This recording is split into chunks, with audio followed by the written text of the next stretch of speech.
Assalamualaikum warahmatullahi wabarakatuh. Waalaikumsalam.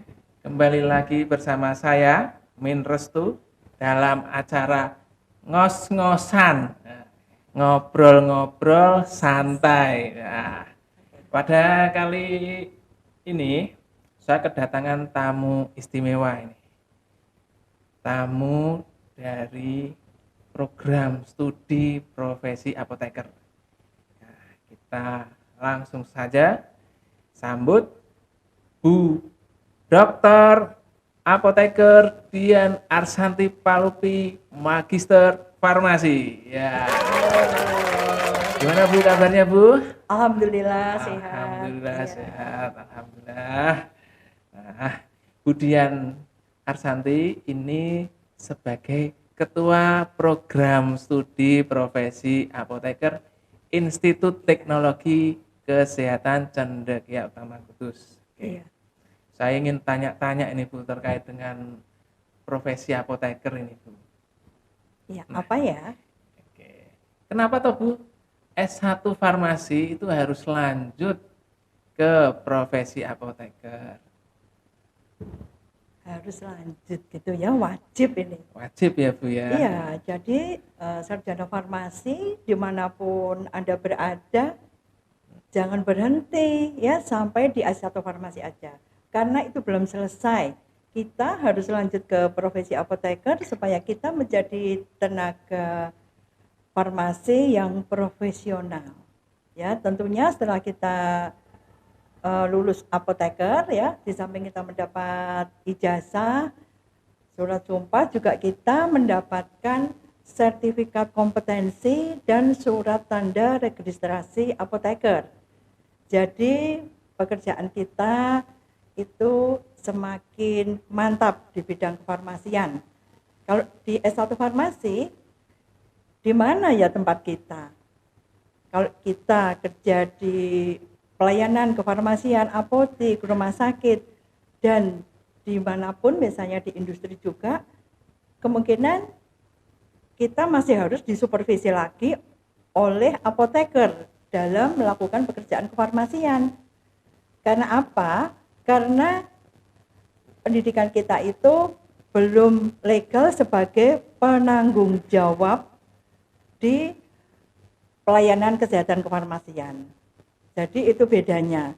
Dan perlu diingat ya, sarjana farmasi yang ada di sana, bila kalian tidak lanjut ke profesi apoteker, sekarang sudah tidak bisa lagi diakui menjadi tenaga vokasi. Itu beda banget ya. Jadi tolong dipikirkan hal itu untuk segera melanjutkan ke profesi apoteker, supaya kita lebih profesional menjalankan pekerjaan kita di bidang farmasi. Oke, nah begitu dulur cendek ya, kenapa harus lanjut ke profesi apoteker? Nah Bu Dian, Ya. keunggulan dari profesi apoteker Institut Teknologi Kesehatan Cendekia Utama Kudus ini sendiri apa Bu Dian?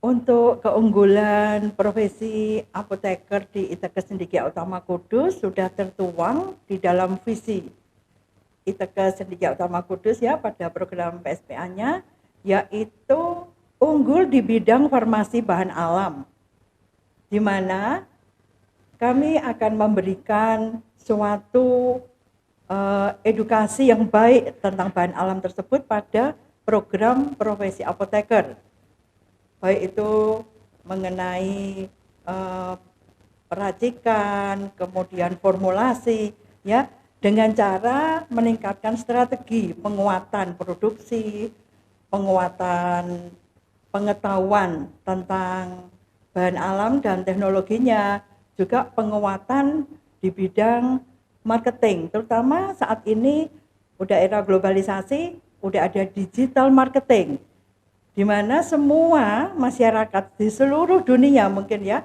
itu biar bisa mengenal bagaimana itu tentang obat tradisional, obat berbasis bahan alam, dan itu adalah tugas daripada apoteker untuk melestarikan budaya warisan nenek moyang kita, yaitu bahan alam yang dapat digunakan untuk terapi gitu. bahan alam itu sama seperti jamu itu ya, Bu? Ya, diantaranya adalah jamu. Makanya nanti ada eh, pengetahuan tentang saintifik jamu. Scientific jamu. Iya, Jamu yang lebih sen spesifik, ya, saintifik. Jadi scientific. sudah dikupas tuntas, mulai dari bahan alamnya. Jadi bagaimana kita membudidayakan dengan cara yang baik, bagaimana kita melestarikannya supaya tidak punah. Juga pembuatannya dengan cara eh, persyaratan-persyaratan sesuai dengan cara pembuatan obat tradisional yang baik. Berarti kalau pembuatan jamu ini tentunya ada peluang kerja ya Bu ya. Muncul peluang kerja, timbul peluang kerja di bidang bahan alam ini berarti terbuka luas. Nah, peluang kerja bagi lulusan apoteker Institut Teknologi Kesehatan Cendekiata Makutus itu apa Bu? Untuk lulusan apoteker dari ITK Cendekia Utama tentunya sangat luas sekali. Selain di bidang pelayanan kefarmasian, bisa bekerja di rumah sakit, apotek, kemudian puskesmas, distribusi, industri farmasi modern, industri bahan alam, dan lulusan itu bisa sebagai peneliti ataupun sebagai pengusaha ya. Dalam hal ini bisa menjadi farmapreneur herbal karena menjamurnya obat tradisional ya yang sekarang sedang dikembangkan untuk anak-anak muda, ada kafe jamu misalnya seperti itu. Jadi itu adalah peluang yang sangat bagus dan marketingnya kita bisa lewat digital marketing seperti itu. Berarti dapat dipasarkan nanti ya. Iya. Oke, terima kasih Brian. Nah, pertanyaan selanjutnya ini Brian. Kerjasama yang telah dilakukan oleh profesi apoteker dengan mana saja ini Bu? Wah itu banyak sekali ya untuk jejaring kerjasama kita udah dengan beberapa wahana yang kami sudah ber MOU ya sudah dengan rumah sakit, beberapa rumah sakit baik swasta maupun pemerintah, kemudian dengan apotek-apotek, dengan puskesmas, dengan industri farmasi, dan semuanya kami sudah melakukan kerjasama untuk menunjang praktek kerja profesi apoteker. Nah, selanjutnya profesi apoteker ini ditempuh berapa lama Bu kuliahnya? Nah Dan itu menarik sekali ya, karena hanya 1 tahun saja atau 2 semester kita sudah bisa menjadi seorang apoteker. 1 tahun wah Iya. mantap nih. Pendek ya Bu waktunya ya 1 Iya tahun. sangat cepat sekali. Nah itu perkuliahannya di kampus atau banyak di tempat tadi yang Bu Dian sebutkan tadi? Untuk saat ini semua perkuliahan pada profesi apoteker ada di wahana. Untuk wajibnya itu ada di 5 wahana. 5 wahana. Rumah sakit, apotek, puskesmas, distribusi, kemudian industri. Perkuliahannya dilakukan di tempat-tempat yang telah ditunjuk sebagai mitra kerjasama dengan profesi apoteker ya Bu ya? Iya, di profesi apoteker ITKes ini terbagi menjadi 2 semester dan dilakukan di 5 wahana. Yang untuk semester 1 ada di apotek, puskesmas, rumah sakit, dan bidang regulasi, yaitu BPOM dan Dinas Kesehatan Provinsi.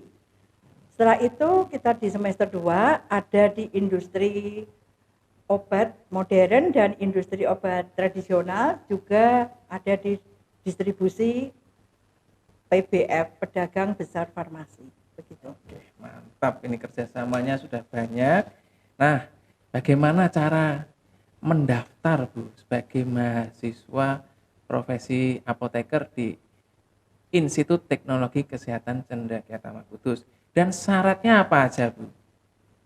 Kalau untuk mendaftar simpel sekali ya, eh, bagi calon pendaftar sarjana farmasi yang ada di sana cukup dari rumah aja, tidak usah ke kampus, sudah bisa mendaftar.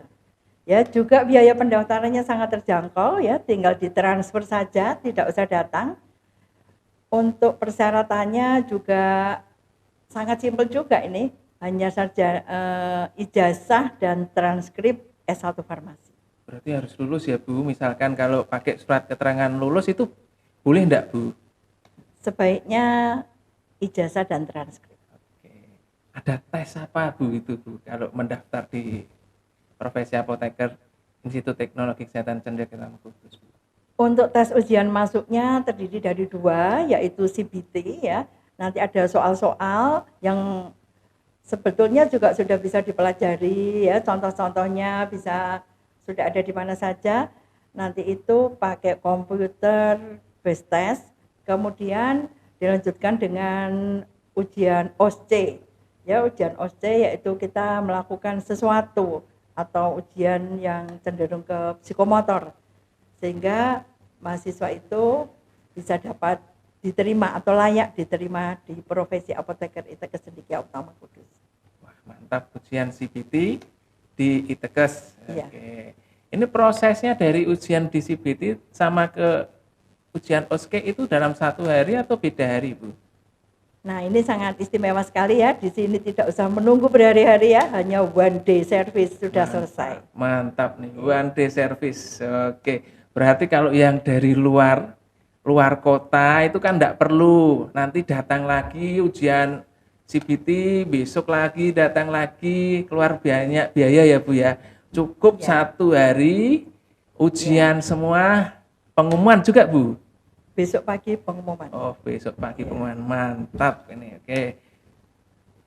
Pertanyaan selanjutnya ini, Bu. Biaya kuliahnya, Bu. Biaya kuliahnya sampai lulus itu berapa, Bu? Dan bagaimana sistem pembayarannya? Apakah di awal langsung lunas atau boleh dicicil sampai nanti selesai perkuliahan semester? Mengenai biaya perkuliahan ya Pak ya. Untuk biaya perkuliahan ini kami memberi kemudahan-kemudahan kepada mahasiswa, karena dengan biaya 58 juta itu bisa terbagi menjadi 3 sampai 4 kali periode pembayaran. Kalau dihitung juga sangat terjangkau sekali ya, karena per bulannya hanya 4.850.000. Jadi tidak mahal untuk profesi apoteker. 4.850 per bulan. Per bulan. Oke. Mantap.